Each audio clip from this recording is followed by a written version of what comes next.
నంద్యాల జిల్లాలో చంద్రబాబు మాట్లాడుతున్నారు. లైవ్లో చూద్దాం. కుంకుమ కూడా తీయను, మళ్ళా అతన్ని చంపిన తర్వాత నేను సాంప్రదాయాల ప్రకారం ఏం చేయాలో అవన్నీ చేస్తామని చెప్పేవాళ్ళు. అది చూసిన తర్వాత నాకు చాలా బాధ కలిగింది. అప్పటికే వెనుకబడిన ప్రాంతం ఇష్టానుసారంగా చేసే పరిస్థితికి వచ్చారు. అందుకే నేను చెప్పా, ఈ ప్రాంతంలో ముఠాలు జరగడానికి వీలు లేదని చెప్పి ముఠాల్ని పూర్తిగా తుదముట్టించిన పార్టీ తెలుగుదేశం. ఆ రోజు అవునా కాదా ఆలోచించండి. ఇప్పుడు ఎక్కడా లేవు.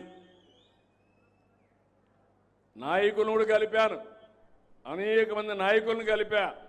ముఠాలొద్దు, గ్రామాల ప్రశాంతతే ముద్దు అని చెప్పి అందరికీ చెప్పి కల్పించా. అదైన తర్వాత మీరు ఒకసారి చూడండి, రాయలసీమ రాళ్లసీమ ఎడారిగా మారిపోతుంది. నీళ్లు లేవు, పంటలు లేవు, ఉపాధి లేదు, అన్ని సమస్యలే. మొట్టమొదటిసారిగా మీరు గుర్తుపెట్టుకోవాలి, గతాన్ని గుర్తుపెట్టుకుంటే భవిష్యత్తు సులభం అవుతుంది.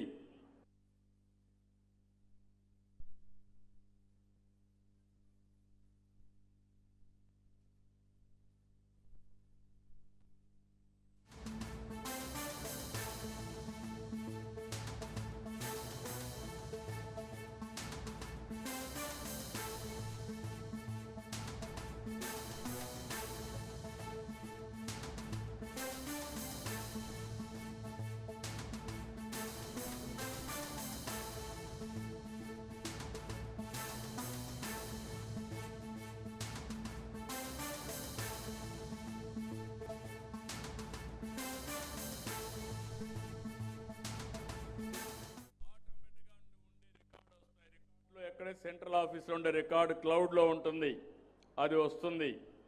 దానివల్ల ఎవ్వరు కూడా మీ రికార్డు తారుమారు చేస్తే మీకు తెలిసిపోతుంది.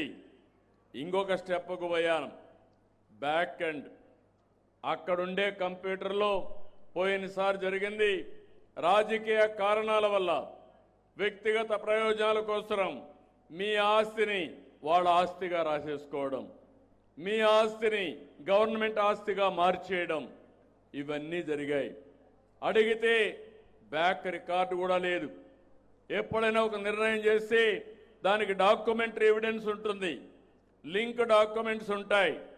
ఈరోజు మీరు మాట్లాడారు, మేము మా పూర్వీకుల నుంచి లింక్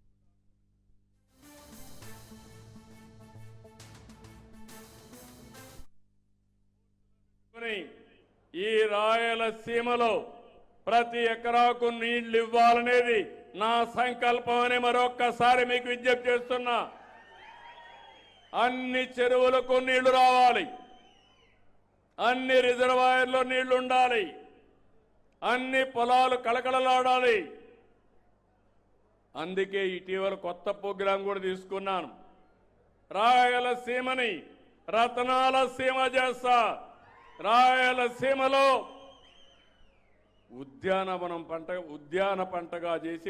ఉద్యానవనంగా చేసి ఇక్కడ మీరించి ఉత్పత్తి చేసే ఉత్పత్తుల్ని దేశ స్థాయికి పంపిస్తాం, ప్రపంచ స్థాయికి పంపిస్తాం, మెరుగైన వెరైటీస్ తెప్పిస్తాం, మెరుగైన ధర ఇప్పించి ఎక్కడికక్కడ అగ్రో ప్రాసెసింగ్ ఇండస్ట్రీ కూడా పెడతాం. ఇప్పుడే మీరు అక్కడ చూశారు, మామూలుగా మనకు మామిడి ఉంది. ఒక ఉదాహరణ, ఒకప్పుడు మామిడి మనం ఎప్పుడు వ్యాపారం చేసేవాళ్ళం కాదు.